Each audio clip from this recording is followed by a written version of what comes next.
Man, we ain't got no paper towels.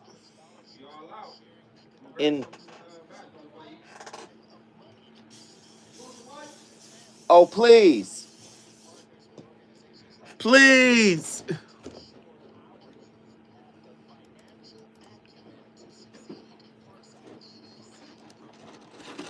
Thank you, love. I just need a couple. Thank you. Appreciate you. Boom. Boom. There we go.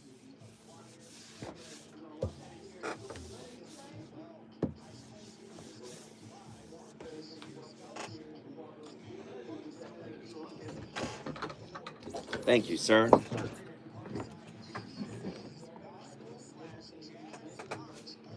Sunday, April the 27th. For details, tickets, or donations, please visit parksideedc.org. This is a community call to action from KBLA Talk 1580.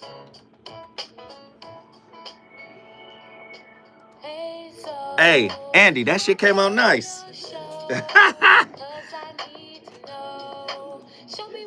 Huh?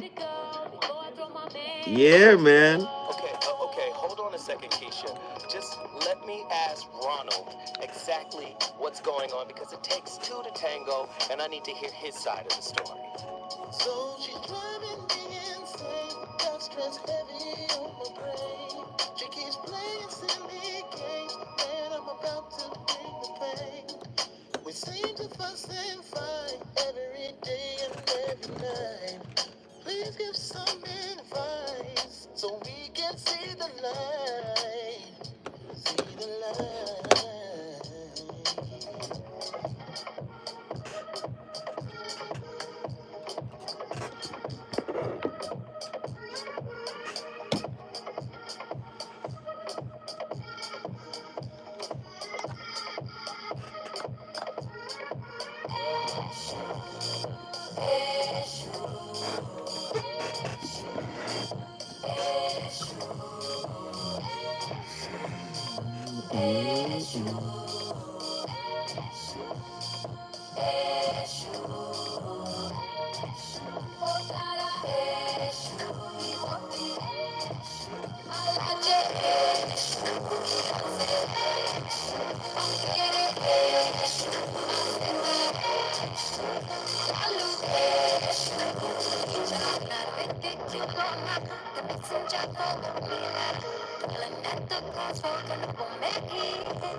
Thank you.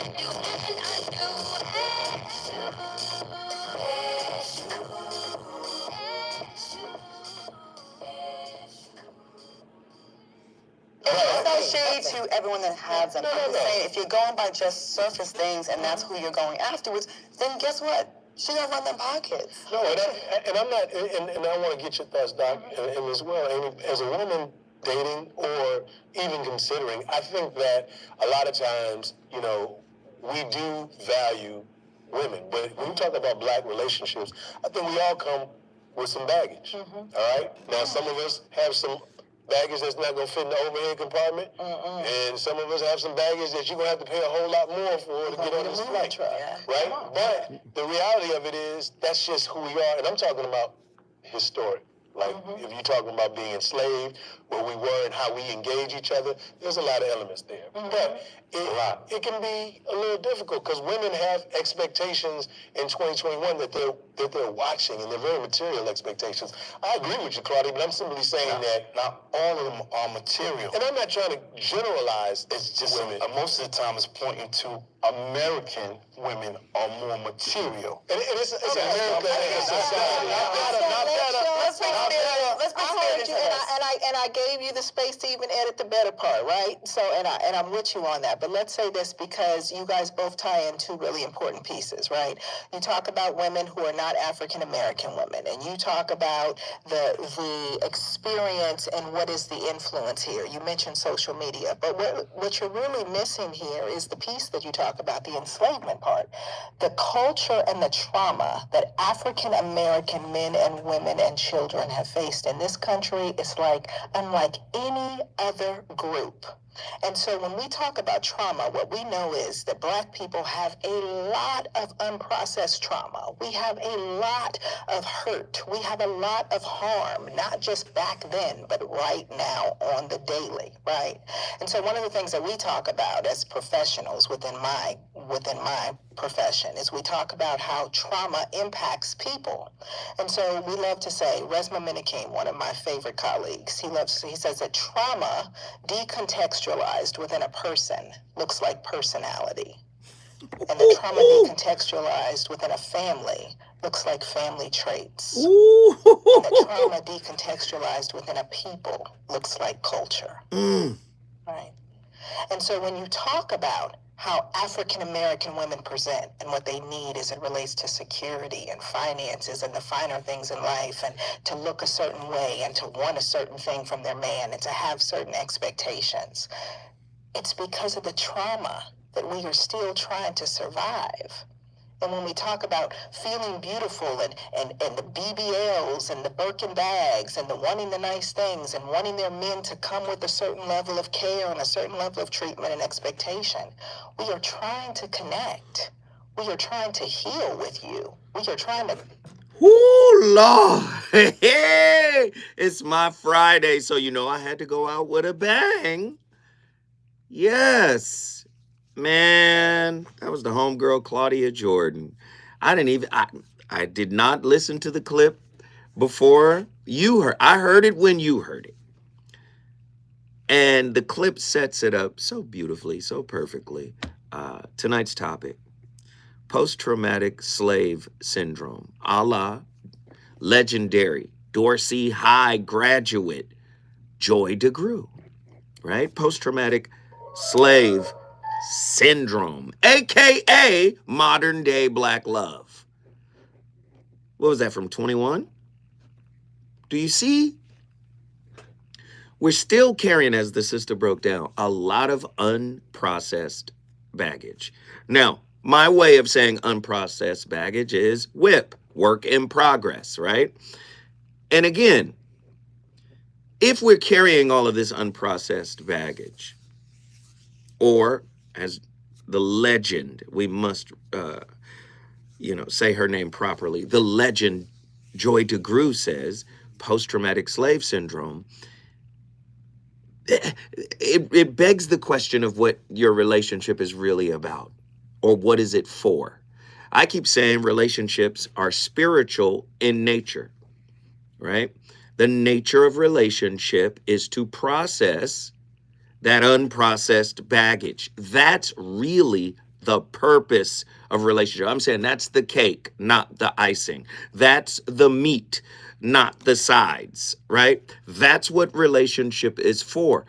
And we've turned relationship into more of an entertainment, right? More of an escape from self-work, escape from accountability, right? Escape from personal responsibility. That's what relationships are about, getting our wounds, needs met. You say, our wounds, yes, our unrequited, unprocessed wounds. We have turned relationship into a supply source for the wounds needs. And it's really bad that it's like that, but this is modern day relationship. Tonight's topic, post-traumatic slave syndrome, aka modern day Black love. In light of the emergence of scientific disciplines such as epigenetics and generational narratives, how have these concepts illuminated the profound connection and understanding that modern Black individuals in America share with one another? How have generational curses impacted our ability to actually connect and relate to one another. We're going to break it down. The quantum chains of post-traumatic slave syndrome. Black love as insurgent alchemy against the holographic plantation. Post-traumatic slave syndrome operates as an epigenetic curriculum. Its syllabus is etched in telomeres, shortened by ancestral bondage. You know what a telomere is? It's a coating on top of your DNA. Once the telomere begins to erode, we begin to age. That's what a telomere is, right? Shortened by ancestral bondage. That's Thayer, 2018. Black love becomes insurgent pedagogy, right? Oh my goodness. A fugitive algebra where partners decode generational traumas, neural scripts, Vanderklok, while resisting the holographic plantation, Campbell, that projects white relational norms as the cosmic law. Joy DeGruy's vacant esteem colludes with Harriet Washington's medical apartheid, pathologizing Black intimacy into survival metrics. Oh my God. 2.5 times maternal mortality, CDC, funds the strong Black woman elective, while 78% of Black scholars intellectualize pain to bypass somatic truth. That's Chronicle 2023. Yet here we have quantum marriage. Let me tell you what quantum marriage is. Let me tell you what marriage is.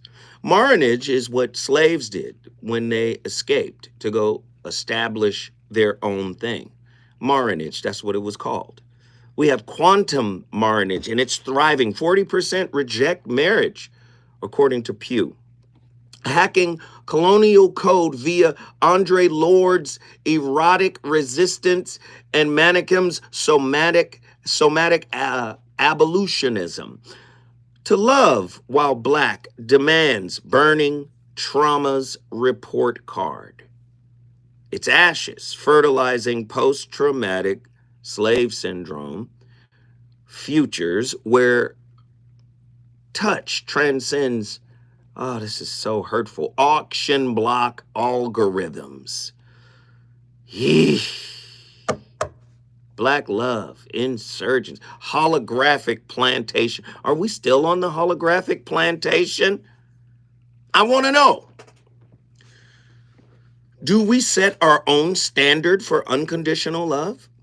Or are we still trying to achieve something within this society that will be acknowledged and approved of by society at large? Oh my goodness. Relationships are designed to heal what you conceal. How do they do that? They mirror what you conceal. In that mirroring, there is revealing. Revealing of what? Not the issue. It is the revealing of self to the person that is self-avoidant. The Black womb as a eugenic battleground. Ooh, Lord, does 2.5% higher maternal mortality, CDC 2023, prove systematic sabotage of Black family futures? Here's the empirical hook. Black women's fibroid rates, 3 times higher, correlate with neighborhoods exposed to medical waste, EPA 2023. Love in the algorithmic plantation, how dating apps, 25%, match penalty against Black women, OkCupid 2023, digitally reinforced slave market dynamics. Here's the empirical data. AI is trained to match algorithms replicated in the 18th century breeding preferences, MIT 2023. Oh my goodness. We're still in the plantation. We're still suffering from post-traumatic slave syndrome. The strong black woman lie. Does suppressed rage shorten lifespans by 4.5 years, according to the CDC? While funding the $1.2 trillion campaign of Black Girl Magic Wellness Industrial Complex. Oh my goodness, here's the empirical hook. 80% of Black femmes support or self-report caregiver fatigue. Oh my goodness. As primary relational stressor, that's the APA 2023. Black male emotional necrosis. Is hip hop no friends mentality a trauma response to 78% code switching rates, Urban Institute, or internalized depression? Here's the empirical hook. Black men's amygdala reactivity spikes 37% higher when expressing vulnerability. If you know anything about the amygdala, that's the part of the brain where there's intense emotion, anger, reactivity, right? Right there, the amygdala. Listen to that. Black men's amygdala reactivity spikes 37% higher when expressing vulnerability. The Wakanda divorce rate paradox. Why 52% of Afrofuturist couples split. JHU. When escapism collides with unhealed post-traumatic slave disorder. You can put the dashiki on. It's on you, but it ain't in you. Oh, Lord. Here we go. Here we go. Boy, black love is tough, ain't it? I know y'all not. It's tough. It's hard, ain't it? See, people do this when they go to jail. In jail, you got to choose up. You black, go with the blacks. You Mexicans, go with the Mexicans. You white, go with the whites. Now, you Christian, go with the black Christians. You a Muslim, go with the black Muslims. And if there are no black Christians and there's only black Muslims, guess who you with? Do you see? You can't be an adult until you heal what molded you, what made you. You got to go back and look at the potter's hands. Sometimes it's your mama. But let's not forget there's also a cultural shadow. Cultural shadow work. Yes, Carl Jung talked about the cultural shadow. America has a cultural shadow that's been cast over black love. Ooh, Lord. Oh, I don't know if y'all ready for tonight's topic, man. Oh, here we go. When I come forward, I'm opening up the phone lines. Talk to me tonight about what's on your mind. I want to know, how has post-traumatic slave syndrome crept into your household?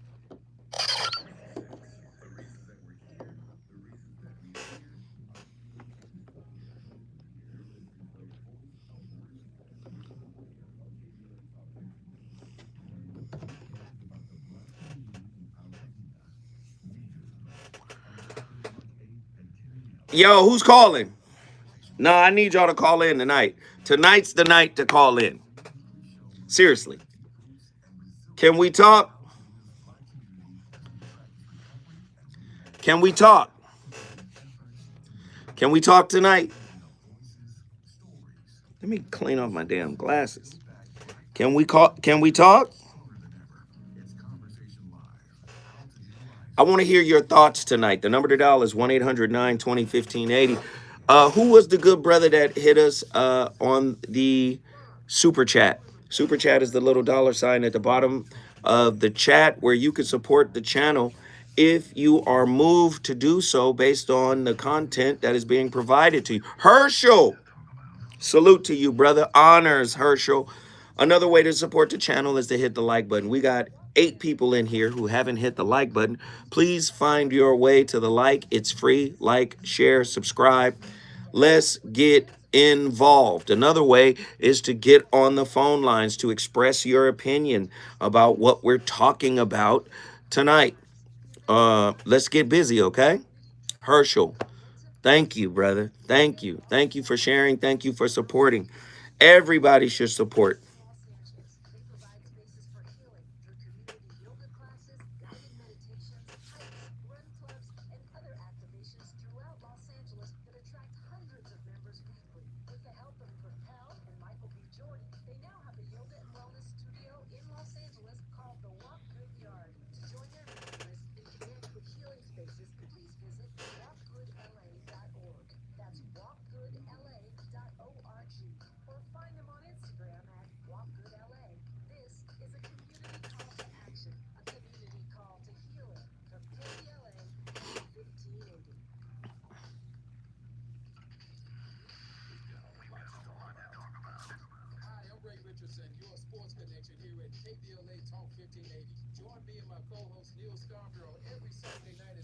What up, people?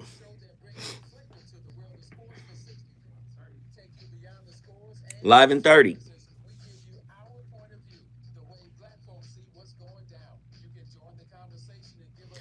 If you scared, go to church. Call in.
Myself, if I were up here in front of you right now, and this is going to become very important as I move into the other slides.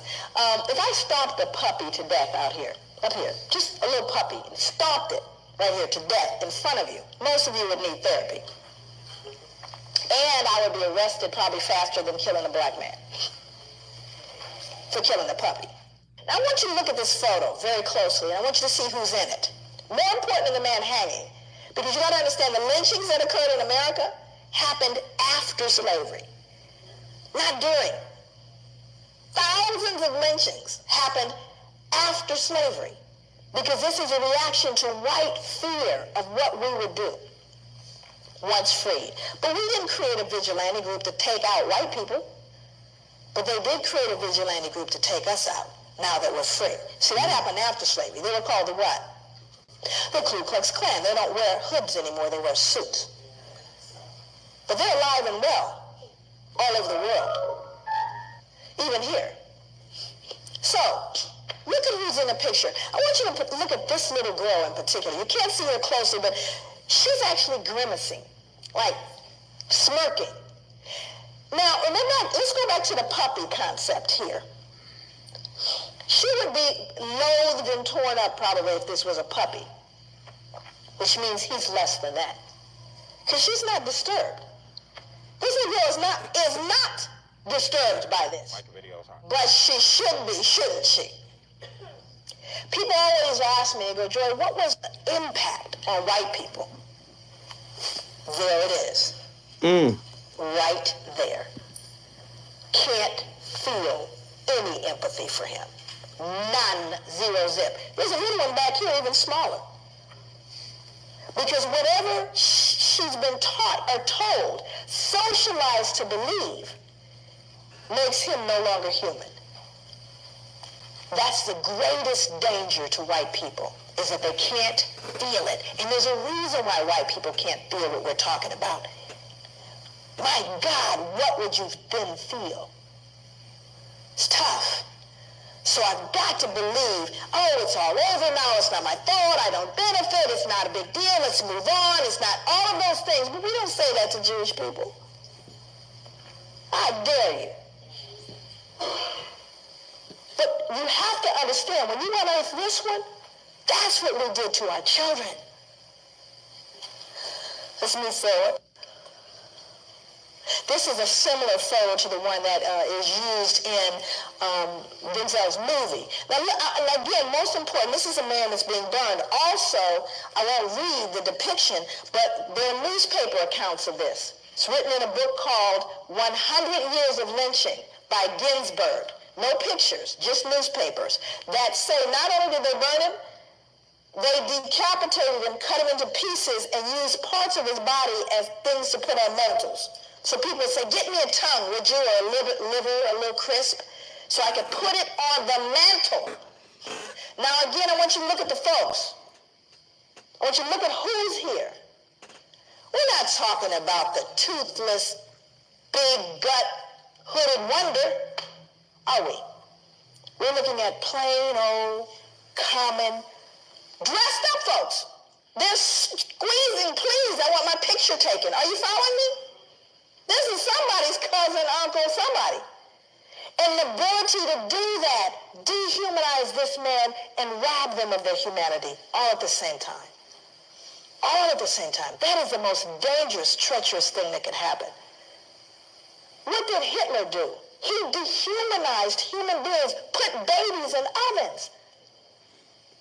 Anything that robs us of our humanity is a danger to everyone.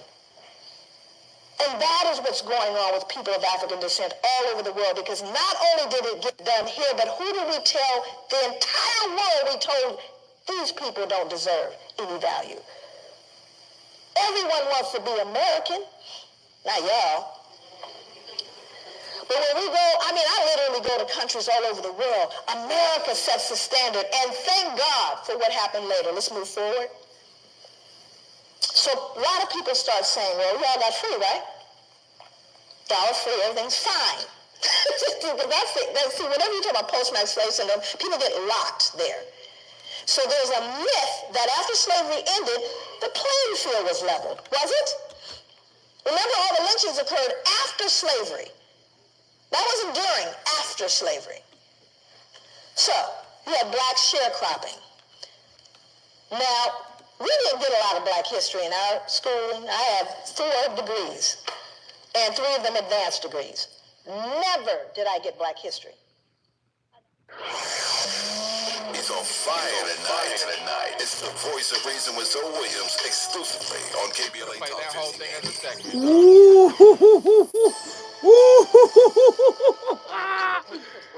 Oh man. Mississippi leaders are planning to sue over new legislative maps creating a majority black district. The Board of Supervisors has hired legal counsel to challenge the plan ahead of the August 5th primaries.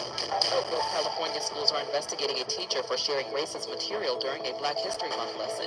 The Catherine Albiani Middle School teacher is on leave, and the district has condemned the content. Black Maryland Attorney General Anthony Brown is joining 22 attorneys general opposing a lawsuit that could weaken the National Labor Relations Board power to protect workers. Yo, this is a real ass conversation. Hey, Herschel, hey, man, the fact that you're the only one supporting this, it doesn't mean maybe everybody can't support. But, brother, you're supporting multiple times. I'm thankful, I'm grateful, and I'm appreciative of you showing your support. Thank you, Herschel. All I would ask is that if you can't support, an easy way to support is to say thank you to Herschel for supporting. I think that's his 4th donation to the channel.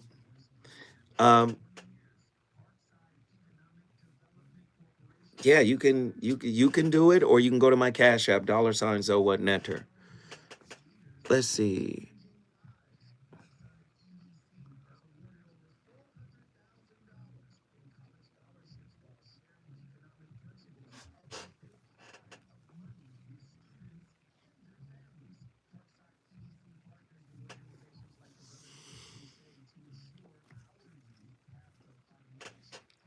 Me and Andy recorded this shit last night after the show. And Lord knows I didn't want to record it. I was ready to run up out of here. Andy was like, hold on, Zoe. You got to record that piece.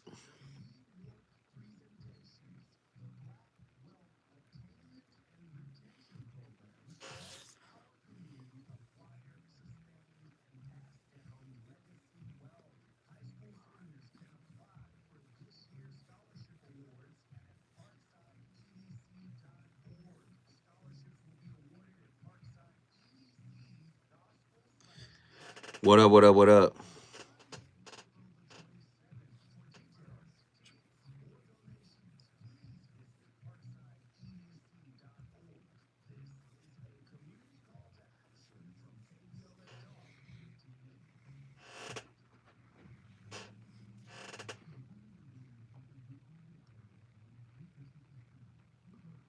Just paying back for all the conversation. Nah, man, it's, hey, much respect. What up, North Korea? Brother Joe. And listen, if you want to join the conversation, please call in.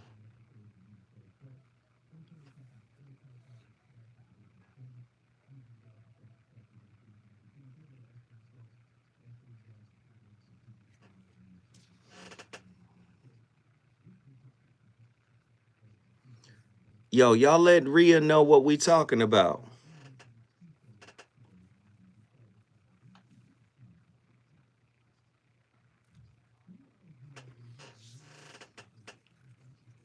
Everybody hit that like button. Hit it, hit it, hit it. Maria.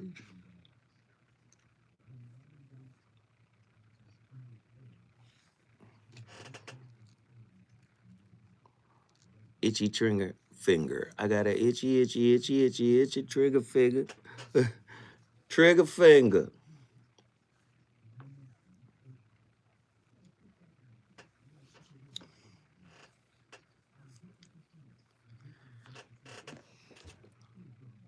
Andy, what's the next clip? What's the next clip?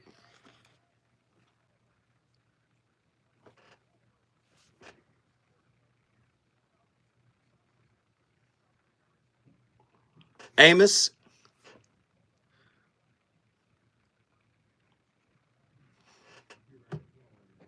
Okay.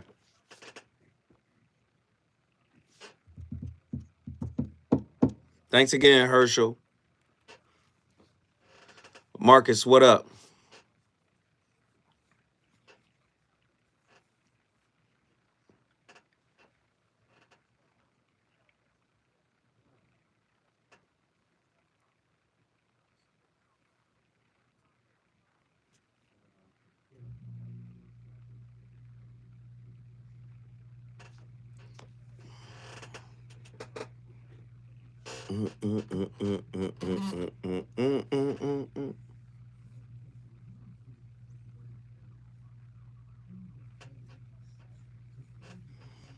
We got 1 minute.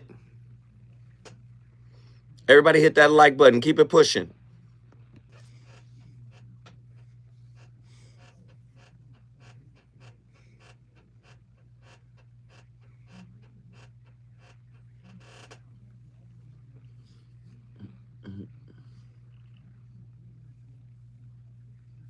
I would call, but everyone's asleep. Understandable, fam.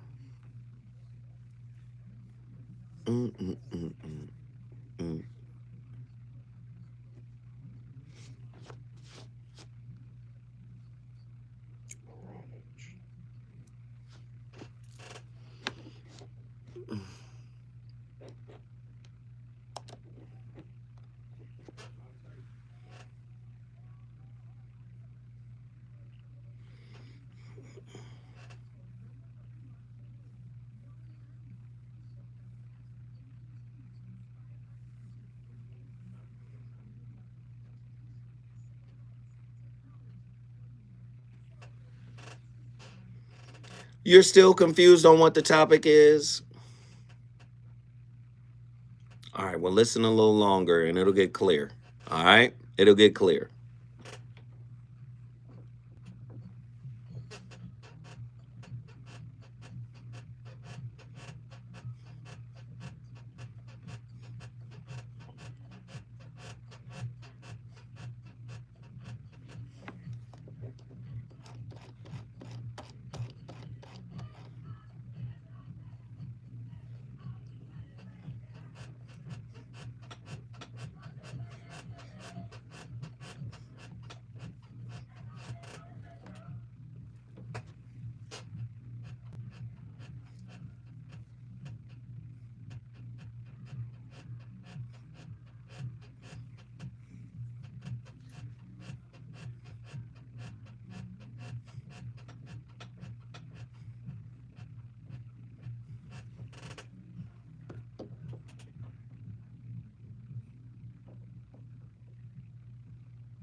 Think about Black men and dating in general, I think about their preferences, and sometimes I don't feel like they're always checking for us. Hello.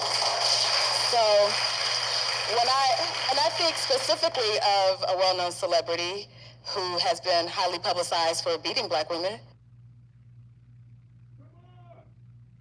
But when I think about what his recent comments were about the hair of Black women and who he would date based on her hair texture, it infuriated me thinking that, well, that one, who is a role model for a lot of Black men, is not checking for us. He's making it seem like there's something wrong with having the one. But you realize you said that one. That could be for any. But that's not just him. Not one. It's not just him. Within the industry, they are fetishizing mixed women. They do. They do. Well, but just if you have any sort of exotic, and that's the problem. You're right. That's what we're talking about. You're right. I'm gonna go all the way back there. I grew up in a family that I was too dark. Okay? I was too dark, but then at the same time, my grandfather was a white man. But as I grew up, Black men weren't interested in me. White men were attracted to me. Okay? But my attraction was always a Black man. That's what I want in my life. Okay? The Black men, they're there for us. There's an understanding. There's a I don't have to try.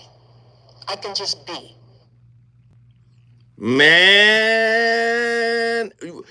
does that conversation sound like self-hate, colorism, right? There's a socioeconomic piece to it. Did y'all hear that?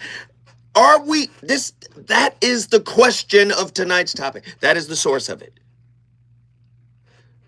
Our good sister from Los Angeles, right? Joy DeGruy came up with an amazing concept, post-traumatic slave syndrome. We already know social economics, right? We're at the bottom of every socioeconomic statistic on the board. We already know, right? You hear people say, oh, that stuff happened 150 years ago, right? But you're also hearing people talk about, ancestral legacy. On one end, you'll say, get over it. It happened 150 years ago.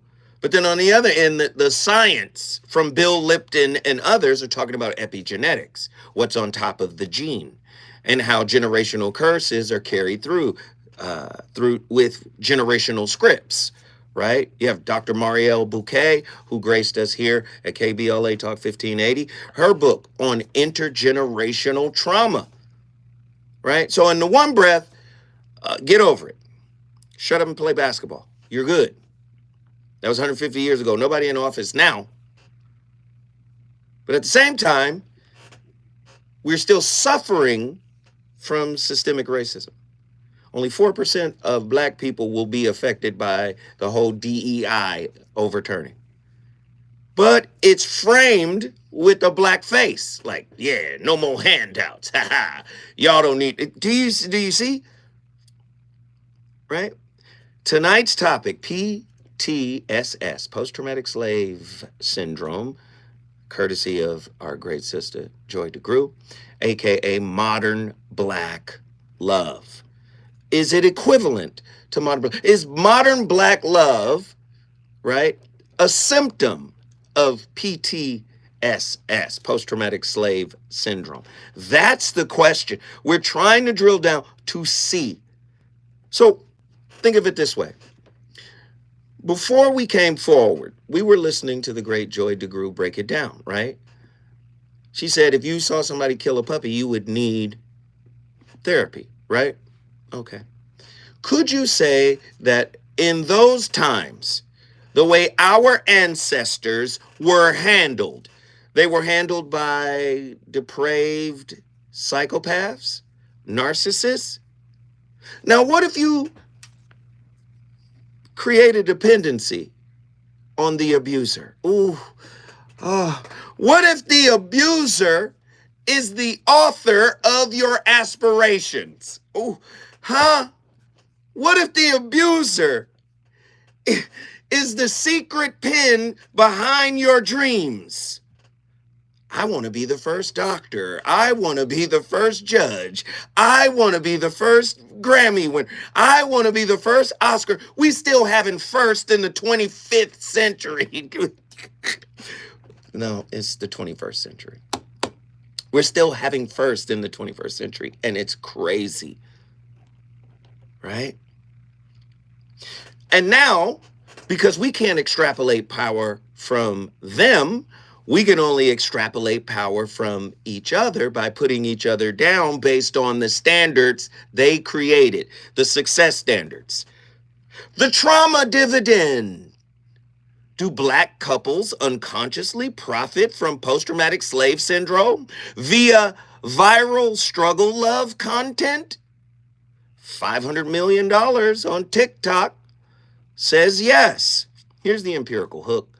Trauma posts garner 4.2 times more engagement than joy narratives. Social media today, 2025. What about the church? Black church gaslighting. How forgive 70 times 7 theology, this is from Joy DeGruy, derives 60% mental health suppression. APA. In spiritualized abuse cycles. Here's the empirical hook.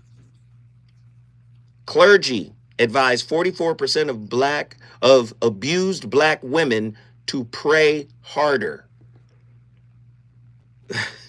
That's from the NAES in 2023.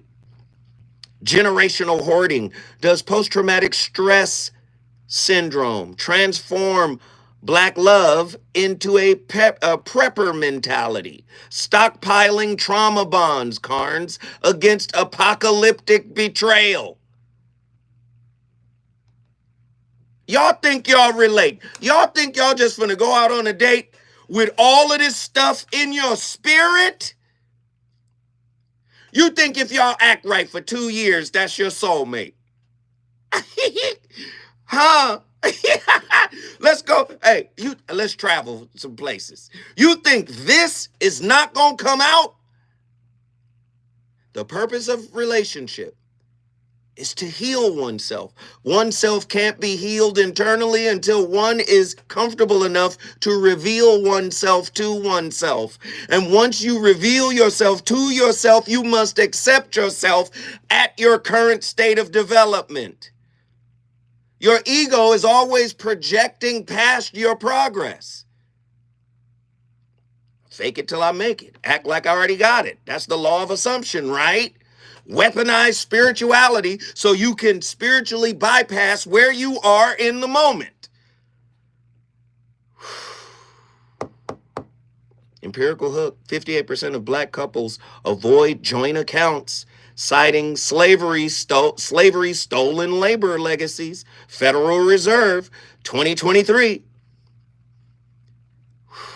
When I come forward, I'm going to the phone lines. Are you suffering from post-traumatic slave disorder? This is the work.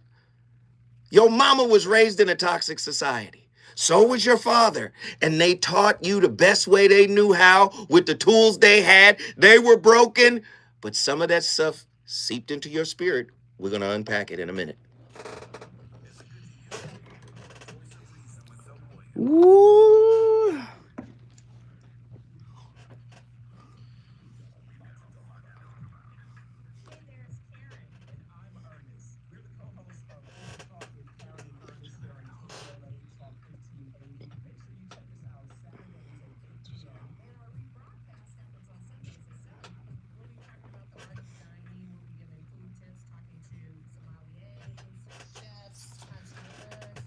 Now, was it Rhea? Ree? She said she didn't understand the topic. Do you understand the topic now?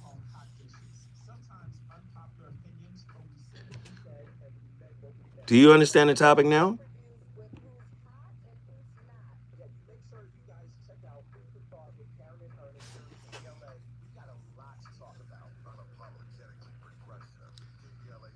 Where did Reed go? Reed, do you understand the topic?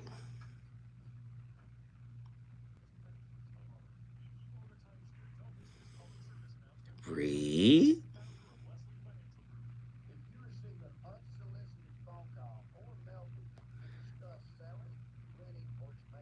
Reed? If she's an actual black person, she should. Pretty sure she's a troll. Got it. Everybody hit the like button, hit the like button, hit the like button.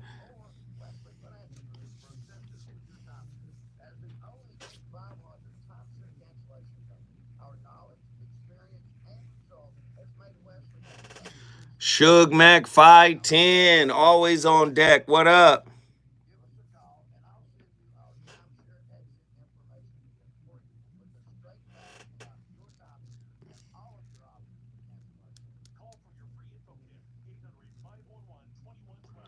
Jason Smith, what up?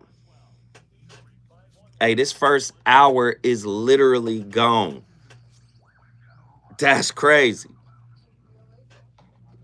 Live in a minute.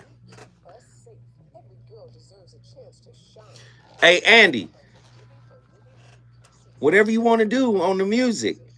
I think we acknowledged Roy. Whatever you want to do. You can go cartoons. Huh? You want to keep it there? All right. That's cuz, man. The phones don't be ringing like I like. Eddie!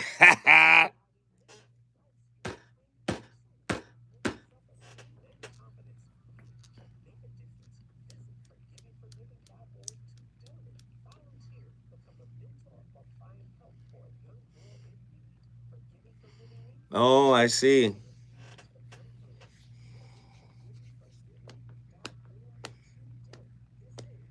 My brother, Big Chris, what up?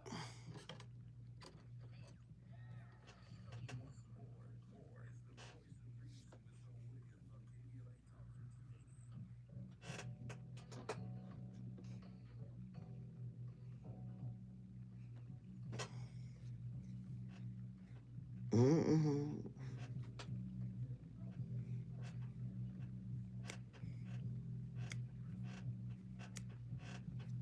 Call me Professor.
Dark skin women, I don't really like dark skin women. Like, they look funny beside me. So, I'd rather not date a dark skin woman.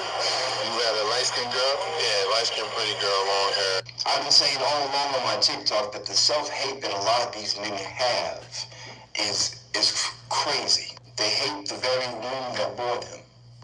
And they hate black women because they know if they get with a black woman, that her womb is a threat to their self-image. When they look in the mirror, they hate seeing that black face staring back at them. And they understand that a black woman will produce another black child. And they don't want that. They won't be proud of that. So a dark-skinned guy said to me before that he doesn't want dark-skinned babies. He said that to me. I don't want dark-skinned babies. But I'm dark-skinned, so you clearly don't want me, because if two dark-skinned people have a baby, then it's going to be dark. So. Wow. Just wow. That sounds like post-traumatic slave syndrome to me.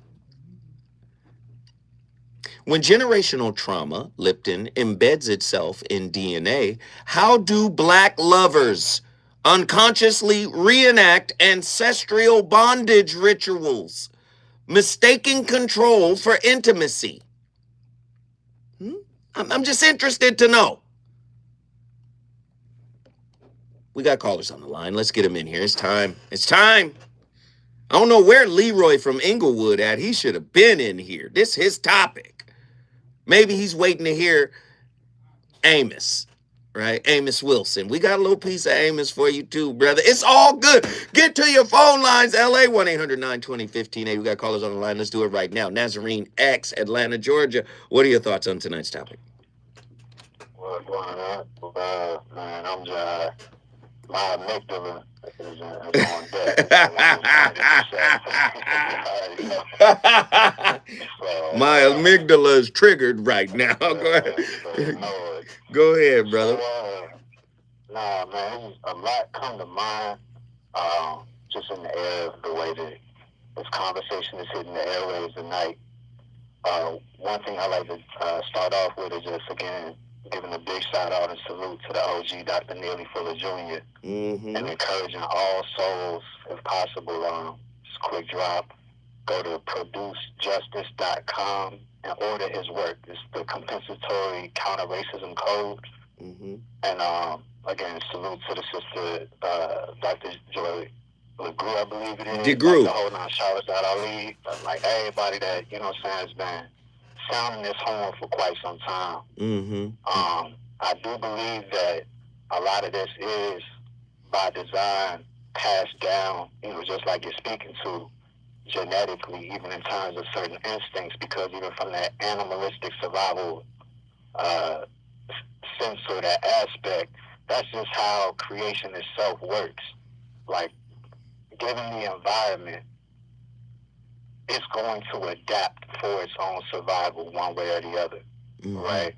Over time, you could look at things like that. But to just drill to it, earlier with this whole inauguration type of stuff, excuse me, I heard our current president, Trump, like with his little speech and all of that, he echoes sentiments that I've heard a lot. It's on our dollar bills, it's on a lot of that stuff. But long and short, you know, it's supposed to be one nation under God, and he's like, you know, our God is the greatest.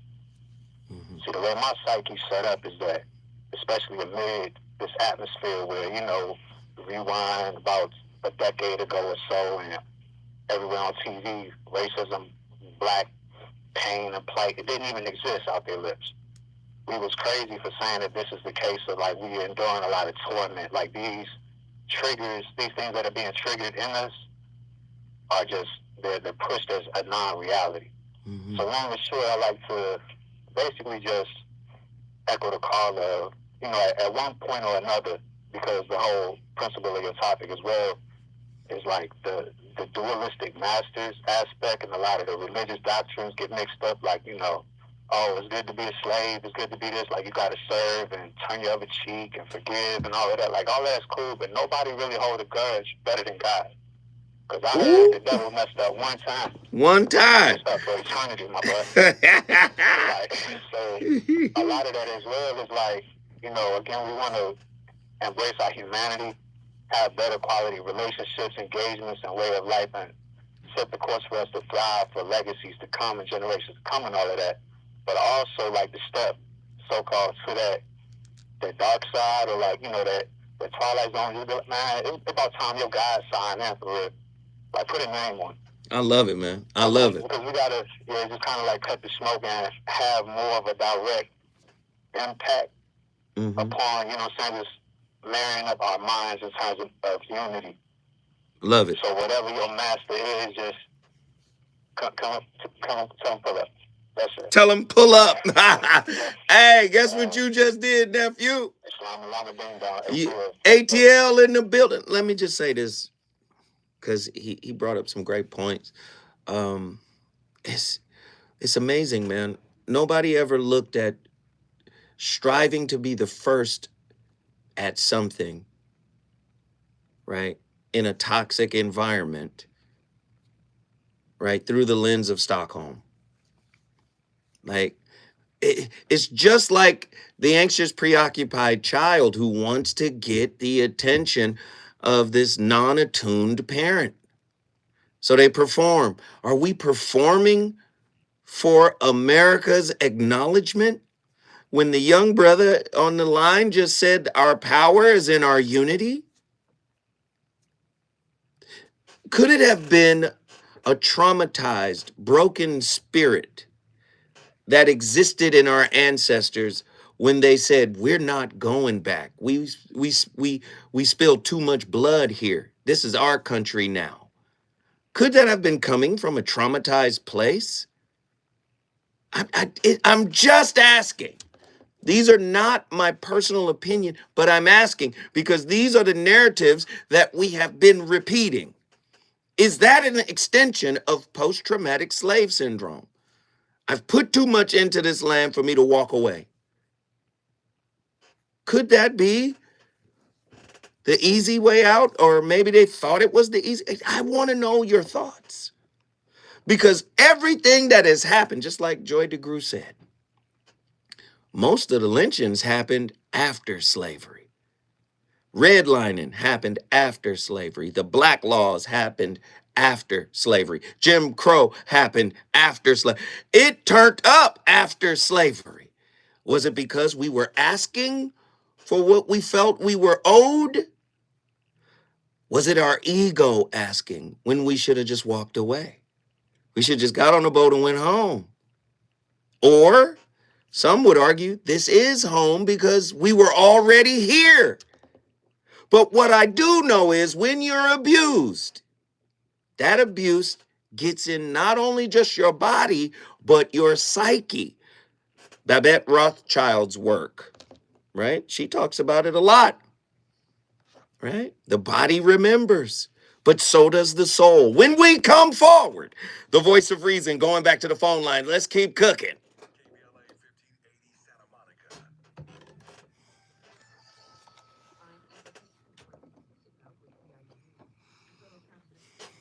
Actually, most of the lynchings did not happen after slavery. According to Dr. Joy DeGru's work, that's what she said, Professor. But I would love a counterpoint. Please call in, Professor. We got a line for you. I would love to share your insight with the masses. We got 12 million people listening right now.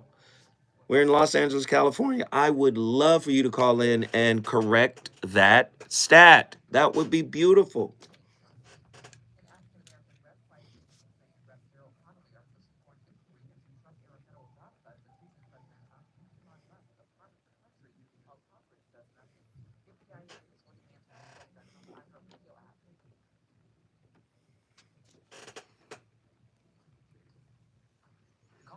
Right, I want to know.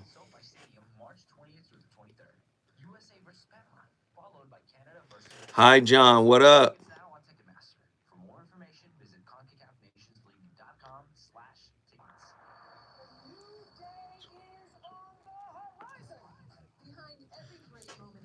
We on fire.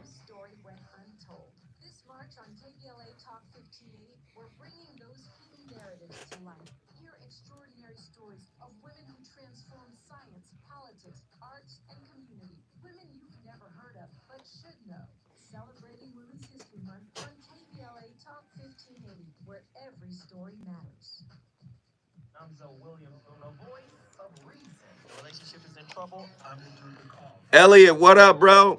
Much love, fam. Herschel is wildin', man. Thank you, bro. Dating a fat person, are they worth the wait? Trust me, this gonna be crazy. Man, show love to Herschel. It's a very heated topic. Oh, is that right? Mama's baby, daddy's maybe. I just have so many questions I want to ask you. I was like, this gonna be a roll down. I'm pregnant. Betrayal has been committed. Oh, man, Professor C. How does he maintain his composite? He likes it when it pinches my lip. Why can't you open up, brother? I'm a karate man. Karate man on the inside. They don't show their weaknesses. Yeah.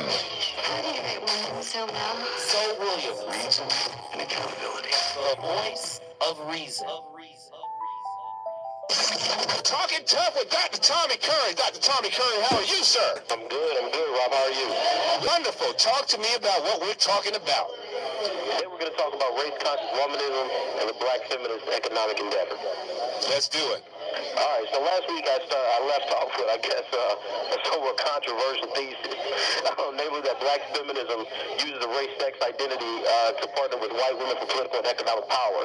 And I argue that what this in fact does is it allows them to use gender oppression to hide their economic motivations behind aligning themselves with the second most powerful racial group in America. Now, I want to explain something. This is not only a political ideology, but this is also driven by a demographic change in the university.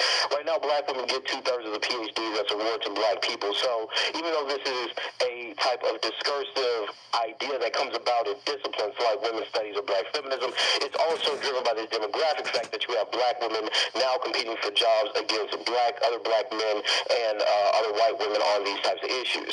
Now, there's an obvious reality here that black men, black children are subject to the same types of abuses that black women are subject to.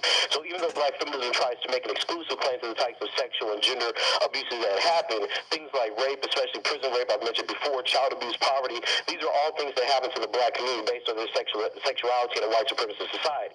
Now, what black feminism tries to do is it takes us, given that the patriarchal culture that we see in a larger Eurocentric society or white society and the power of white society also translates into the power that black men have over them. So it's a domination of black women by black men. So this is where the idea I mentioned before that black male privilege gains its ground in the academy.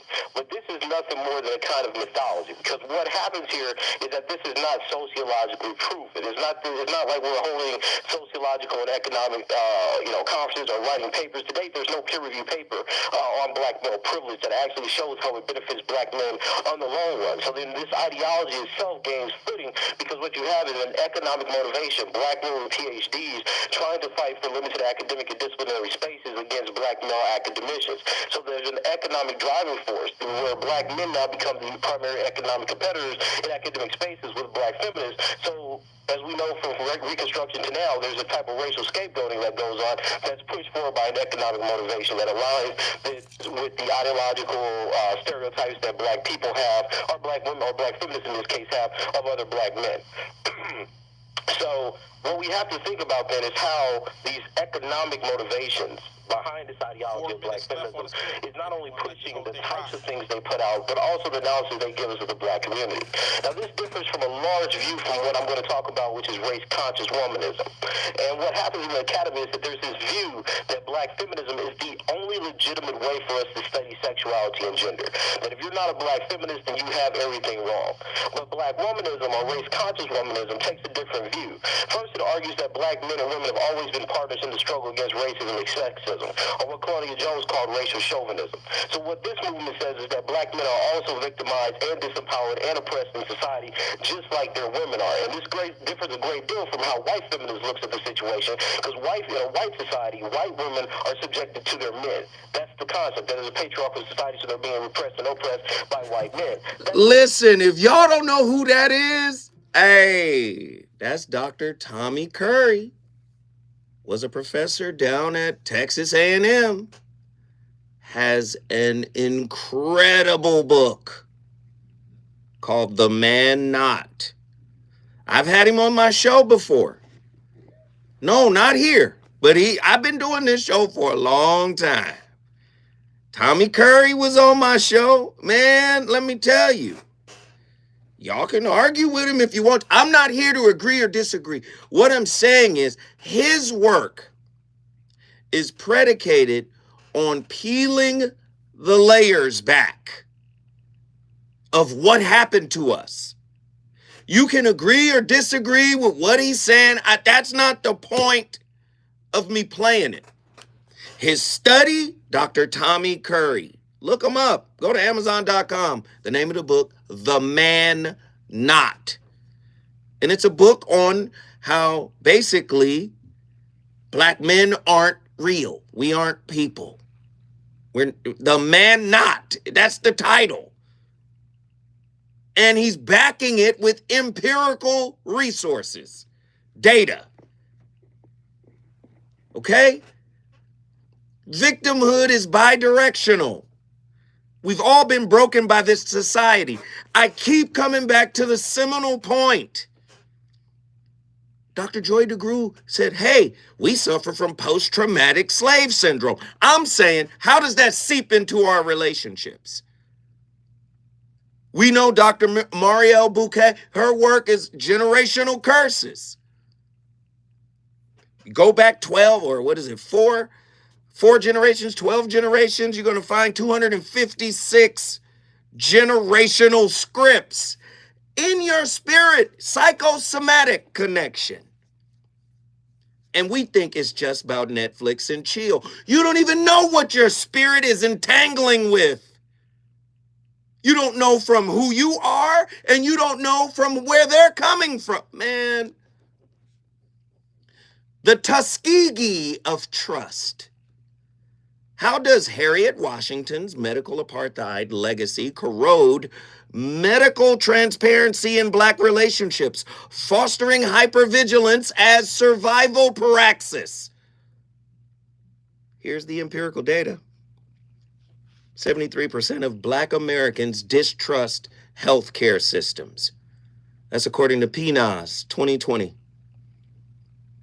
Do you understand? Misdirected hostility or revolutionary praxis. When Amos Wilson links Black on Black violence to internalized white supremacy, do toxic relationships become some subconscious revolts against systematic emasculation? Here's the empirical data. FBI data shows 53% of Black homicide victims knew their perpetrators, 2022.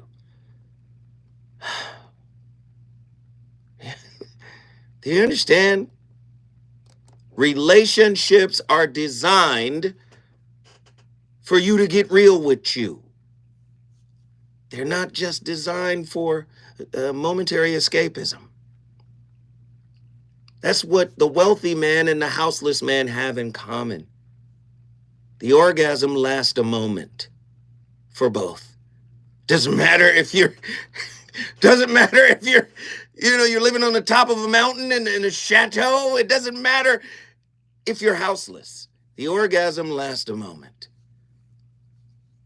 One moment. Yeah. That's it. For both of you. Do you understand? We got callers on the line. Let's get them. Nzinga, Pensacola, Florida. What are your thoughts on tonight's topic?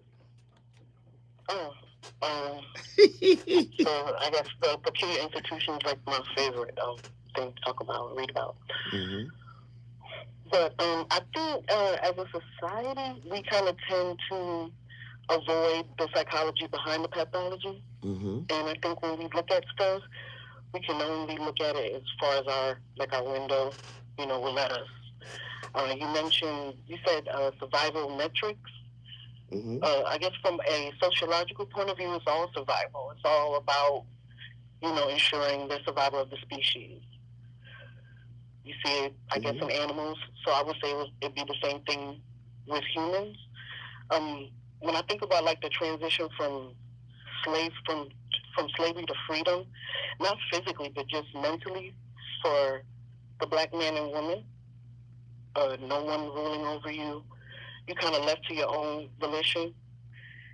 And now you and your man have to be together and build this family when we were kind of really bred to be adversarial. And so this is what, so now you have to get over that hurdle. And the only examples that you have of a plantation owner and non-enslaved staff, you have other indentured servants working side by side. They're picking cotton too, but they're somehow still better than you. Ooh, come on. This is why the poorest white person will still think they're better than, let's say, Ben Carson. Right. Clarence Thomas. They'll still think they're better. And so now two people again who were kind of bred to be adversarial, you're left to build this Black family as we know it today. So if you I've seen pictures of when you see babies wrapped in like T-shirts and a rope for a pimper. Mm-hmm. You know, we're assuming they're poor because you're coming out of slavery, so you're sharecropping. You know, you still might even be living on the plantation. But it's a possibility that maybe the money, he was shorted the money. Pa was shorted on the money, or Pa gambled the money, or he drank the money. Mm-hmm. So now, me personally, I think, your DNA captures those things, those instances. Mm-hmm. And this is how, I guess, generational trauma or whatever, is carried along. So you remember that. And so now the mother is instilled, because women, period, weren't allowed to work, have money. Mm-hmm. So now, and you're going to instill in your daughter, make sure you always have a little change. Mm-hmm. Mm-hmm. Make sure you put something to the side. Coping mechanisms. Come on, I'm listening. Yes. And while, people may say it's financial infidelity, you might necessarily can't tell Pa, because if you tell him, he may take the money. Because, like I said, you've been ruled over for, if we include in, like, slavery, Jim Crow, segregation, this is 435 years mm-hmm. of a black man being under thumb. Mm-hmm. And so now you have somebody you can kind of be in charge of. And so, like I was saying, you have the mothers instilling these things in the daughters. Mm-hmm. Find you a man who has something. Find you a man who's going to take care of you. So find you a man who wants to go out and work. So wait, you cooking right now? You are so cooking, because now you got me asking questions. So you've heard of you were watching the show when we talked about neurodivergent, right? Yeah. What if post-traumatic slave syndrome is a type of spiritual divergence? Definitely. So yeah, I'm listening to you. Not only are the mothers instilling these things in their daughters, now they're telling their sons, make sure you're essentially your provider. Go get a job. Make sure you take care of your woman. And to the point where there was you have to consider yourself as an afterthought. And this is because the mama, the spiritual guide, went through so much trauma, not taking account of, just went through trauma. So now you're projecting onto your son these things. Mm-hmm. And so now we have men who, what you say about the father Joe, where he pays all the bills, he does everything, but he don't. The emotionless provider. He doesn't communicate with his wife. Mm-hmm. And so now in the universe, there's this imbalance. Yeah. There's a great imbalance, and I don't know if it'll ever, if we'll ever get past the gender wars. But I think sometimes, like I said, people don't want to pull that Band-Aid back too much, because then you might have to actually start showing empathy. And then everything that gentleman said in that clip, if you're looking at it from generational and at 1865 until now, then he might have to say, do some different things or position it a different way. Right. Because it's really generational. Slavery really did a number on our people. And I know, the peculiar institution is like it's a slight. Nobody wants to think about that. Oof. Nobody wants to think about that. But I think in that pain, that's where the answers are. Because a lot of good, I guess that's a. Well, wait. Let me ask you this. Do you believe that modern day relationships, as it pertains to black couples, for the most part, of course, this is not an absolute. We know that there are some good couples out there, some healthy couples out there. But in general, would you say most black examples of black love or whatever are an extension of post-traumatic slave syndrome? A symptom? The protector, the provider, because on the plantation, the plantation owner could come and you be laying next to your woman and he could, come on, let's go. We're finna go over here, and there's nothing that you could say. So wait, whoa, that's deep. Are you saying It's because of what happened in slavery. It's written in the genes. Now that you can protect me, you better protect me, because when you couldn't protect me, it wasn't even a request I could ask of you. Sometimes it feels like the expectation, because again, the Wow. DNA is taking these pictures, it's taking these snapshots, and it's just not the building blocks, and it's just not my brown eyes and my gap teeth, or curly hair, or it's just not those things. It's like a manila envelope, or it's like a filing cabinet, and you got what you're gonna look like, but then you got that stuff from great grandma. She was something else too. Because I'm not gonna just blame it on the free men. I'm not gonna do that either. I'm sure there was some women that didn't want to do right either. So I love it. And Zinga, guess what you just did, lady? I brought Pensacola in the building. Good night. Pensacola, Florida done cooked it up. If you want to bring your city in the building, all you got to do is call me at 1-800-920-1580 in Zinga. Yeah.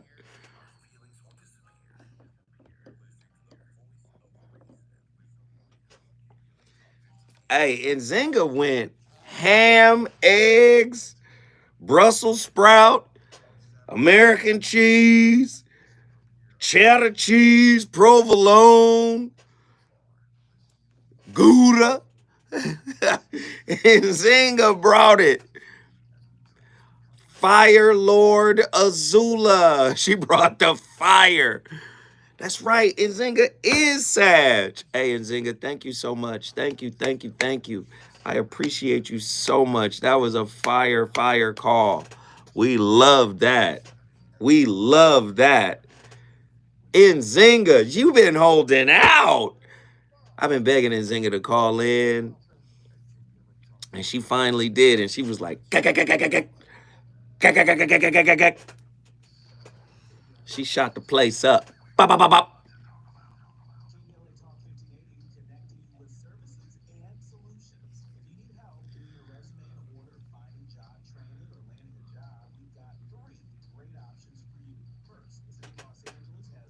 What up, everybody?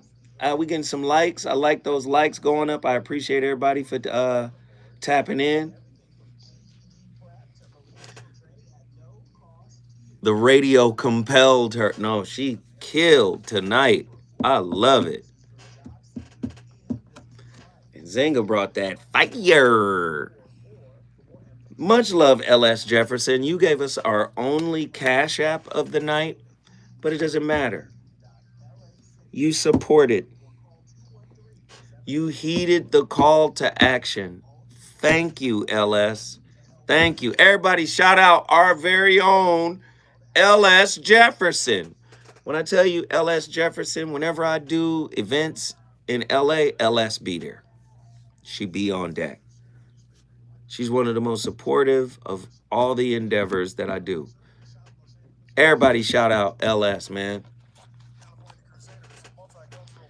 If you want to hit me up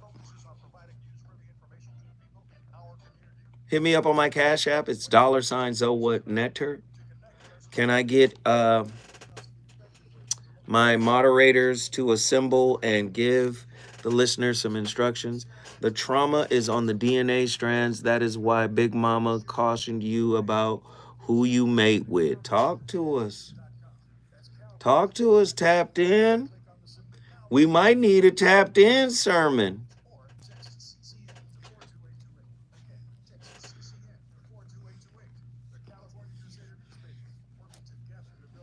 This is my final show of the week, guys. So if you want to support your brother, please do it now.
a term that Flacco has been using around the office that's been a little controversial. It's basically a combination of the N-word and like the end of termite. You want to say it? Clearly, I'm not going to say it. All right, so pretty much I'll break it down, right? Very controversial around the office. Yeah. I mean, let me see how you make this into a compound word, but go ahead. So the term is Negro Mite. So pretty much that's just a colloquial term that I came up with for hooligans and delinquents. Negro Mite. Yes. Okay. Right, hooligans, you know, again, though. It's kind of weird because like it seems offensive to me, but also it's like, am I supposed to be the one telling him what to say? And I don't know. It's not for me. Listen, man. Define it again. It's Negro Mite, right? It's just a term, right, that describes the hooligans and delinquents. You feel me? Okay. You know, that's a no. But I do have another question for you, though, man. Yes. Before he even says anything about it. Come on, we want to hear it. Is that appropriate for this office? You see, I let's go past that. I need a ruling. Okay, I need a ruling. That was powerful black man. That was interesting. Negro Mite. Okay. The government's translation of that is Black Identity Extremists, BIEs, the delinquents of black people. That's the U.S. That's the FBI's classification. Those of us who care about our people, you know, embrace our identity. That's the equivalent. I don't think we need another term for the hooligans delinquents, bro. That's just me. But I mean, if that's how you want to identify them for you, all right. I mean, we just need to help our people. That's really where I'm at with it. But somebody mailed him a rotisserie chicken in the mail with that word written on as the return address. We're gonna get some flack for that one. Big question. How do you feel about interracial relationships? The Umar, huh? Yeah. I mean, because my powerful brothers, they own the same thing you own. So I'm just like, how are they not? Is it maybe a religious thing? Like, how are they not? Because his girl's half white, so he's kind of mixed up. He's like, I don't know how to feel. I mean, I'm gonna just say the percentage of guys who black. Small returns white. 15% German, 60% Liberian. Crazy. No, I don't necessarily advocate for it only because we were not able to love our woman. Okay, now a lot of people are like, man, that was a pass. Okay, well, let me help you to understand this. I love her so deeply that I want to see the fullness of myself in my posterity, in my child. That's all. Now, do you want to go be with somebody who's white? That's up to you. Live your life. Me, I don't. There's nothing that a white woman can offer me. I'm sorry. Like, you will not be able to identify with me, my experience, where I'm at mentally. You're not there. My mama was a black woman. See, I love her so deep. No one can convince me. I've had some white women try to come at me. Trust and believe. So some incense? And some sage and everything. Like, look, I was like, okay, some sage incense and some shea butter, and you think, come on, Kathy, stop it. Kathy? Stop it. I respect the hustle, but stop it. I just love us, bro. I mean, and it's really that simple for me. I don't have to go into the Caucasoid, Mongoloid. I don't have to go into that. I really love us, bro. Like, I grew up with my siblings. I'm from Compton. I have 9 siblings. I'm the youngest of 10 children. I don't watch what happened to our people. I owe it to the black woman to be with her. That's me. Now, if you want to go be with somebody, hey, that's my little brother, man. I love him to death. Reza Islam. Hey, man, that was a nice little clip. I didn't know where it was going in the beginning, but then then Reza came in and brought sense to it. Okay, I'm with it, man. I love our people, even through our dysfunction. Because we're all whips. We're all works in progress. You heard me talk about that earlier this week. Do you see the work that is on us to be able to love? I'm doing these shows to outline what our issues are and why we have these type of defense mechanisms, coping mechanisms, whatever it is. We're on the spiritual spectrum. And it's okay, because in spirituality, you can move up and down the spectrum. You can move as your intention dictates. But the problem is, we don't want to acknowledge that something is wrong. We have this propensity to just get up and get out and just go do whatever it is. If it's good, bad, whatever. If it's escaping something, we're just perpetually doing. Spirituality and the mastery of it requires sitting with what is. All of the pain, all of the brokenness, all of the trauma, all of the unrequited wounds, all of the disappointment, all of the betrayal. And you have to understand, you're not only trying to heal, listen to what I'm saying. You got to heal what happened in the home, what you modeled in early childhood. Then you got to break away from societal trauma.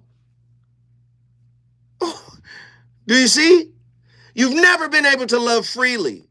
And love is the epitome, the definition of freedom. Everything about your connection is conditional. It's conditional because you're scared internally. Scared of intimacy, scared of transparency, scared of who you might be without the identity of what you've been through that gave you your current identity. You're scared to look at who would I be without what I've been through. Oh my goodness. When we come forward, the phone lines, we're going to Mountain View, Hawaii. We're going to South Central Los Angeles, and we're going to Chicago, Illinois. Let's get it.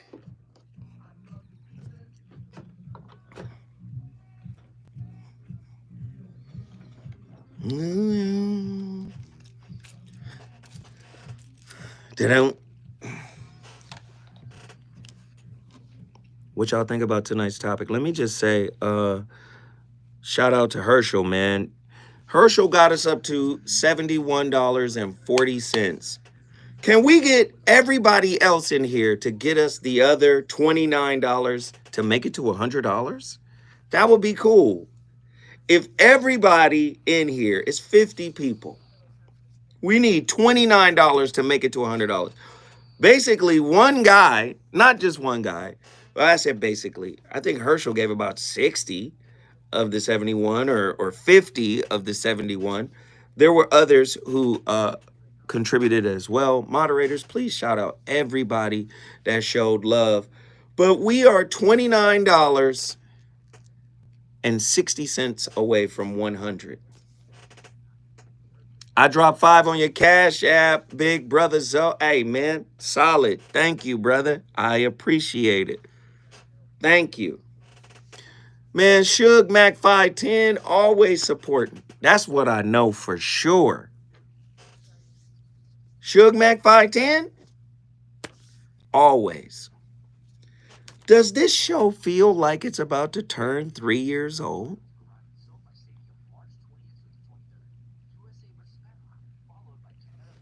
You tell me.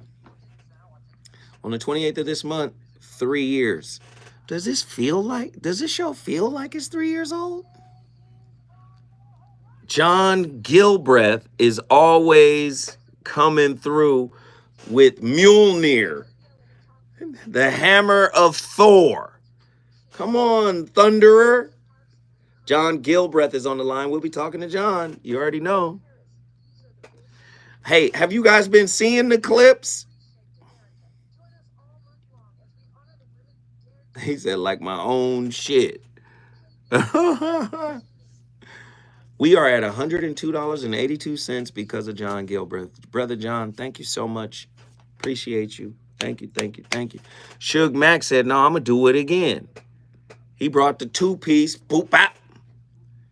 Pop, boop, boop. We appreciate it all, man. We appreciate the love. We appreciate the support. Y'all tell me, was this a week full of Mondays? Y'all tell me. Was this week of shows better than last week? Last week was crazy. That's when we came up with the concept week worth of Mondays. A week's worth of Monday shows. We did it again this week. If you were here for all 4 shows this week, and we say week's worth of Mondays because I like the Monday show to be a slapper to get the week. Where the fuck is us? She want me to turn up. I done learned her triggering tactic. She should have never told me anything. I've adjusted. She triggers me with these videos. I know now. Now I'm aware, like, I'm not going to let you do it because sometimes these videos take me by complete surprise and I'll be like, what the? Because I don't hear the videos when you hear the videos, or I hear the videos when you hear the videos. I don't listen to them beforehand. And Attila, my niece is in here talking about, you must have watched the videos. No, I didn't. That just means more ratchetness. No, so she'll send me some videos and I just send them directly to Andy. And if she has listened to them, she might give me a timestamp and I'll just type the timestamp down and send it to Andy. You see what I'm saying? I don't listen because part of it, I want to respond in an organic way. You feel me? But she told me today, she told me out of her mouth, she was like, yeah, I'm gonna trigger you today with these videos. So I was prepared to be like, oh, okay, we finna have some fucks. The Negro might almost, I ain't gonna lie, I was about to pop off. I was about to cut that video because I hadn't listened. I didn't know that Reza was on that video. So I stayed with it. I said, just breathe through Negro might. I see you though, Attila. You trying to catch me slipping. She want me to pop off.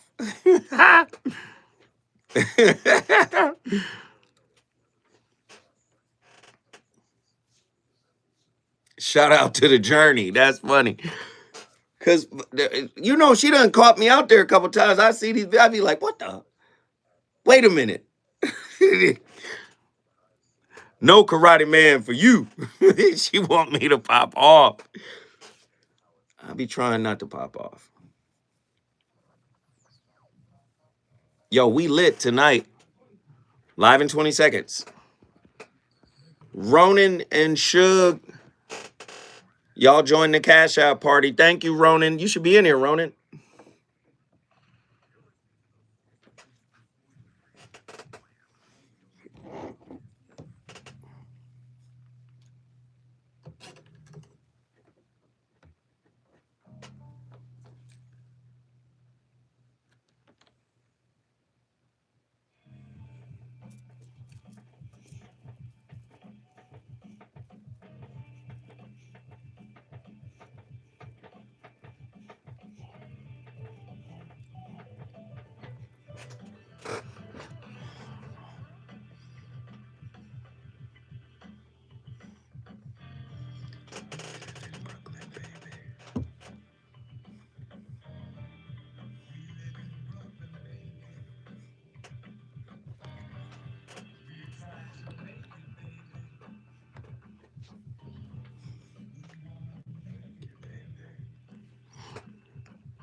Another thing, when you say integration, it comes on the intermarriage too, right? All that in together. Right, sure. And I'm sure no intelligent white person watching this show, or no intelligent white man in his or her right mind, want black boys and black girls marrying their white sons and daughters, and in return introducing their grandchildren as half-brown, kinky-haired black people. I'm sure I wouldn't object to that. Well, you wouldn't, but a lot of them would. Well, I'm sure the people. What I'm trying to say is this. You don't have it. You say you don't, but you don't have it. You really ain't gonna have it. You don't show it, and you got to say that. But that's not true. Why would you want to do that? Because women are different from you, you see. we much different. I mean, I think society's made us different. You know we're different. If we all together. Society's made us different. Whoa. See, let me just tell y'all, I gotta say it again. My niece is sending me these videos. She's trying to get a reaction out of me. She wants me to respond with my alter ego, Oz. It's not Zoe, it's Oz. She wants Oz to come out. So she's playing these videos. That's from the 70s. That's Muhammad Ali. He's the greatest of all time. I can't show no disrespect to Muhammad Ali. But, yeah, I see you, niece. I see what's happening. I will not be a pawn in this video Ponzi game. I'm not going to do it. I'm simply making the case that we have to heal the trauma from home, and then we have to heal the trauma from society. That healing process, that work that is required of us, right? That work is the work that will get us to a space where it's almost like we've never known each other before because of the filter that divides us. The filter is how we see the world, how our perspective is molded. It's molded by our experiences and whatever we've been through, however we've been hurt, we see the world through that particular gestalt, right? And that's the problem. We've never seen each other. We've never related to each other. It's been the wounds. It's been the demands. It's been the hurt that needs to be satiated. And now that hurt has integrated itself so far into our personality that we can't live without it. So we're okay being broken. Now this is what it is. This is what it is. Love is not real. See, and there's examples of it. People are saying, just because somebody loves you doesn't mean they won't hurt you. And I'm saying that's a hurt person that has mislabeled what they feel about you. It's not love. When we're talking about love, we're talking about that which is synonymous with the presence of God, the essence of God. That's what love is, the highest level of consciousness. It's a state of consciousness. It's not a set of verbs. The reason why we've turned it into verbs is because we didn't get things in childhood that we were supposed to get. So now we equate love with getting what we didn't get in childhood. Do you understand? It's attachment. It's not love. We can call it whatever. Well, that's love to me. And when somebody loves me, they're going to show up and they're going to give to me. They're going to give what I give, and it's going to be like that. And that's not how it works. Love is effortless. Remember? Wu Wei. Effortless action. It just comes out of you because it is you. You remember that? Is you is, or is you ain't my baby. Okay. JW, South Central Los Angeles. What are your thoughts on tonight's topic, my friend? Yes, sir. Yeah, well, you know what? I'm going to go backwards. I wanted to start from the beginning, but I'm going to work backwards. Wait, hold on, J-Dub. Hold on. You got a little bit of time now. You ain't got as much time as you had yesterday because we got a bunch of callers. So I want you to condense, working frontwards and backwards, whichever way you got to work it. Just make sure you hit your points, and then I got to go to the next one, okay? Yes, sir. So I'll do my best to paraphrase my thoughts. Mm-hmm. Love is genuine. Love is natural. Love is spiritual. Love is universal because it originates from the source, which is God. And that's the real love. Ontological, as Nzinga she's listening to you, and she says ontological, the essence, the nature of things. Yes, I'm with you, Nzinga. Continue, my friend. Okay, now, the problem is we live in an open-air prison. Ooh, uh-oh. Here we go. Right. Here we go. Here we go. Now, think about Gaza and over there in Israel, how they treat the Palestinians. We are equated or equal to them because they see them as worthless. In reference to what you was doing videos on the other person with the slaves and how we don't have no value or no worth, and we're not even a puppy or an animal. And you know, if a puppy gets hung up or killed tragically, the child will be upset, but the child don't have no type of emotional attachment because we are less than that puppy. We don't have no value. In the reference to the other guy when he was saying something about fleas or gnats or where to work. I didn't hear nothing about the fleas or the gnat part, but go ahead, J-Dub. Forget the fleas and gnats. He made a reference to some type of insect. In other words, we're varmints. We're something that's a nuisance or You got it. A nuisance. I like it. I like it. Keep going. Right. We're insignificant. Right. And we are being conditioned since, like the other person mentioned, the generational trauma from slavery. Yeah, we carry that in our DNA, in our psyche, in our emotions, in our genes. And that's why we have... Wait. And the generational curses from abusive family members. Exactly. Uncle and Auntie Chester. Come on. Come on. I was going to move forward into the future, exactly into the family dynamic of different generations up until this point right now. But I want to conclude because I don't know how much time I have left. You got just a little bit of time. Hurry up now. Come on. Here's the point I really want to make. Right now, at this exact moment in 2025, we have to have a spiritual connection with our relationships as lovers or families or however you want to phrase it, because this society, in terms of corporations and this government, the mentality that they have, we are invisible, trash, and a nuisance, and plus all human beings are at risk because I believe this society or the governments or the power that be or corporations, they see us as something that is a war against poverty.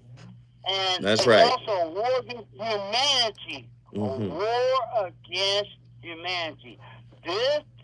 We're in a modern society where humanity doesn't matter no more. I got you. It's more than just the black race. It's human beings, period. In general. Hey. And guess what you just did, J-Dub? Brought South Central and into the house. Come on, man. Anytime you want to come in here, man, this your home, man. This your home, JW. Listen, when we come forward, the voice of reason gonna keep cooking. We're going to Mountain View, Hawaii, then Chicago, Illinois. Let's keep it cooking.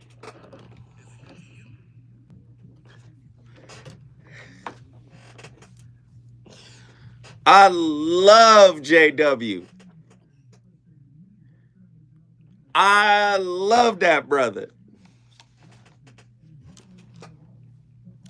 Who else we got in here? Who wants to call in? We got a professor in the chat room, but she don't want to call in.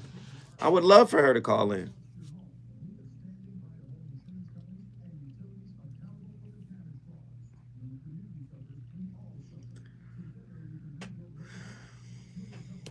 I really would love for her to call in.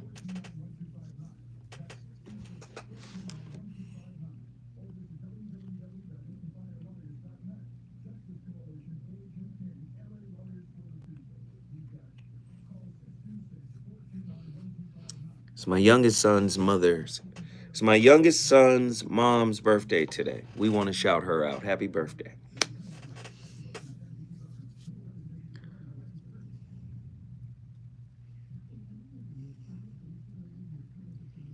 My young panther. That's what I call him. Young Panther.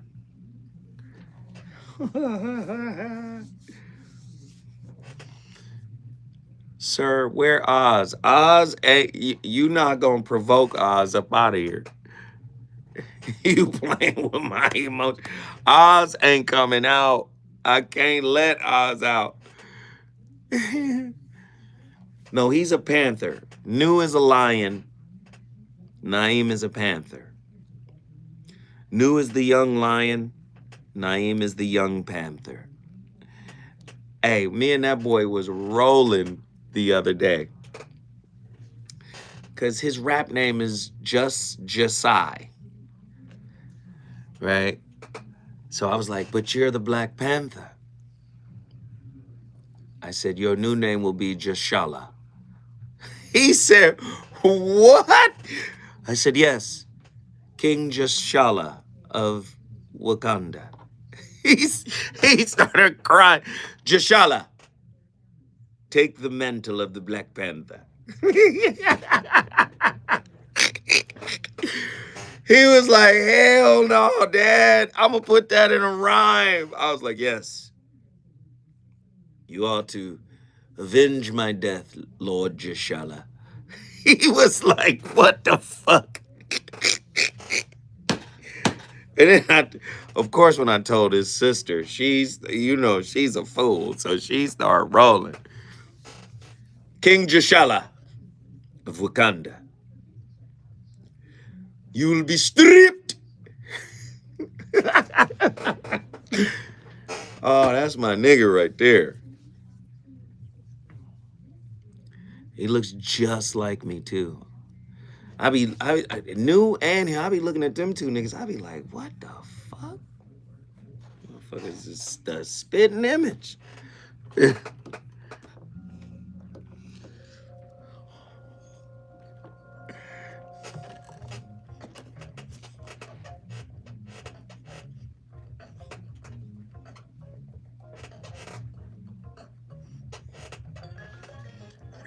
black, and green.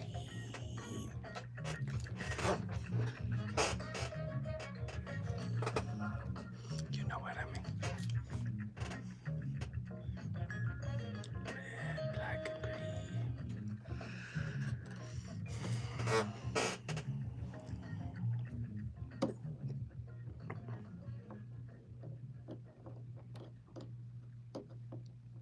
Never shared this with anybody. I'm gonna get dragged right now for saying this, but even my husband drags me for saying it. I, for a long time, lost faith in my American Black man because what I grew up around, what we were dating, coming from where I came from, the options available to me, it was just like, I can't see myself being a baby mama, worried about, where he's at while I'm out trying to, work and better myself. And so for me, went out the country. Like, I wanted someone with a stable background. You know what I'm saying? And I think sometimes with our Black women, they follow trends. Yes. Black folks are some of the most media susceptible on the planet. I was just talking about this today. Like, you can see one person with a pair of Jordans, everybody will go by the same Jordan. 1954, Time Life made a video, it's still on YouTube, How to Sell to the Negro. Oh. Audience, go watch it. And they talked about the psychology of Black folks to the new emerging class. And it was really a pitch for Ebony Magazine. This is how they wanted to sell to us. We're a consumer class. So, and this is why I say that as much as people watch me now, I hold men to a high standard because, like it or not, we failed. We failed in the sense of this. One, we have failed to control our image. No, bring him back. I can't. See, because that was Kevin Samuels and Tasha K. No disrespect to either one of them, but I just don't agree with it. We are a failed class of people.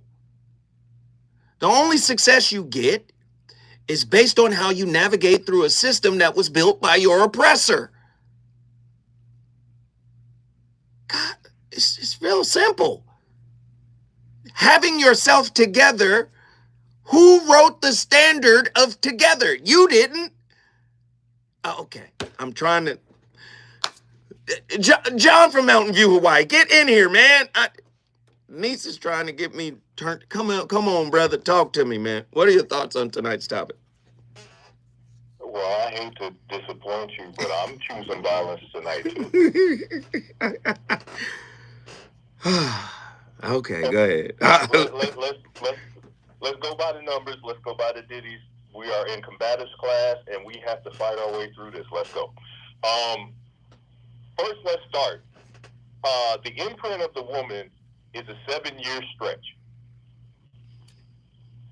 But 12 years of that, generationally, is off in the womb too. I'm listening. Go. I'm trying to follow. Come on. This woman is the one that brings up the children that we have in this world. Caveat, let's go back to the interesting question you started at the beginning of the show. We shed enough blood in this world for us not to leave it. Keep that in mind. Continuing. Your child is brought up by the woman who has to protect herself from the generations that she already knows in her wombs. And she's got to protect this child from the world that's getting ready to take control over this human being. Question is, where's the man? Keep going. Keep going. The simple fact is, yes, the influences of life are already upon you, not only externally, but internally. And you're the first teacher of the children that's going on in this life. We already know that this trauma is not based upon all the stuff that we did, but it is influenced and currently encouraged by all things outside of you. Not only that, but they pay you to be as foolish as you are for the moment you're doing it. What is TikTok? What was Oprah Winfrey's standard of trying to get us back together? Or where did any of this turn towards the inner work that needed to take place within us all? Right. I hear you. Here we go. Let's add on top of the inner work that needed to take place, which again, automatically, it should be pointing you to that because again, the trauma outside of you should be telling you, this place that I'm at is unsafe. Once again, where's the protective, the standard of a man being around to protect the human beings, the child and the woman? Man, you're not going to get no argument out of me. I hear you. I hear what you're saying, and it makes sense. It makes 100% sense to me. The bottom line is ultimately, if we're all looking for that same answer, 9 times out of 10 in the world that we called ourselves being a part of and we didn't leave because our blood was shed here, they stood together with each other and the man was within shouting distance. You mean like me and my kids? Like you and your plantation at your home you just started right after slavery. I hear you. You was at home. You was in your field. You was handling your business at home. Ooh. Okay, John. John, you done shot up the club now. Okay, John. Okay. But that's what we were supposed to do. We were gifted with the blessing of a womb. Ooh, I hear you. Weren't we supposed to protect it? We were, yes. I end here. Hey, come on, bring it down. Come on. If we're looking for the answer, we're still it. If we're looking for the joy of our life, we still hold it.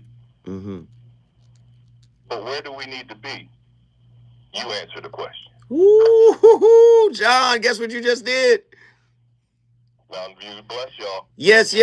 Now we finna bounce to John in Chicago. But John, bruh, you got to keep it really short.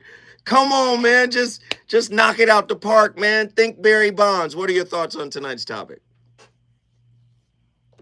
Yeah, answer to the question, the original question of the show. Is that stuff, how did that stuff manifest in our relationships? Yes.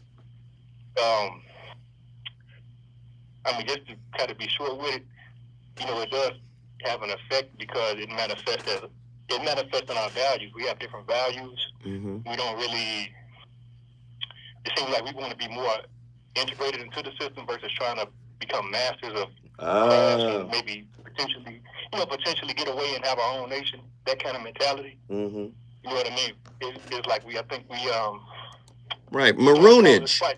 You're speaking of maroonage. That's what the Maroons did. The word maroon typically refers to a North American self-liberated, enslaved people, and it likely comes from the Spanish word cimarron. So the maroonage is a type of, hey, we getting out of here and start our own situation outside of the plantation. You saying get outside of the plantation mindset. That's what you're telling me, right? I'm saying basically, just have that mind, even when you raising kids, like the kind of children we're going to produce. Yeah. You know what I mean? Just have that in mind before we even start doing that. We don't produce a certain kind of child, and we ourselves have to become certain kind of people. Before you can even produce a certain type of child. Exactly. And that's all I'm saying. And just one more thing before I bounce. I'm saying the values, they control our values and how we see ourselves. I think, in my personal experience, I think Black people generally have very high self-esteem, but very low racial esteem. Woo! And a lot of us are very much. I got that from a brother named Robin Williams. Okay, but listen, John, you done stretched it out as long as it could go before we cut it off. I don't want to. Okay. Hey, but I appreciate you for calling. You got a seat at the table anytime you want to talk. Hey, listen, we start the conversation. It's up to you to finish it. I'm the voice of reason. I'll be back next week with 4 more slappers, Monday through Thursday. Nothing but heat. Let's get it.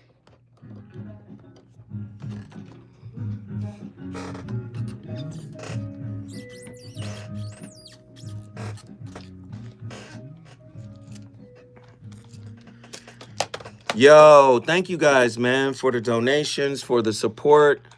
Thank you guys for just being here, calling. Y'all had the phone lines lit. We got Nzinga on fire. My niece was trying to get me turned up. Wasn't gonna let it happen. I learned. I adapt. Them damn videos, boy. I was cooking on the inside. Hey, man, this was a great, great topic. Appreciate all of y'all for being here. Thank you guys for supporting. Man. Best show of the week. You think so? Best show of the week. Man. I was thinking part 2. I was like, Monday, I might have to come back and get a solution. Yeah. That's what I'm going to do. Just how everybody was calling in and they had... I've never seen John from Mountain View like this. John be cutting up. John, dude, you protect it, man. You gonna protect it or no? And in Chicago, man, I felt like he was dropping some jewels too. I wish we had more time with him too, but He was. I'm thinking about it next week. Yes, sir. All right. All right, boss, have a great week. Yes, sir. You too, bro.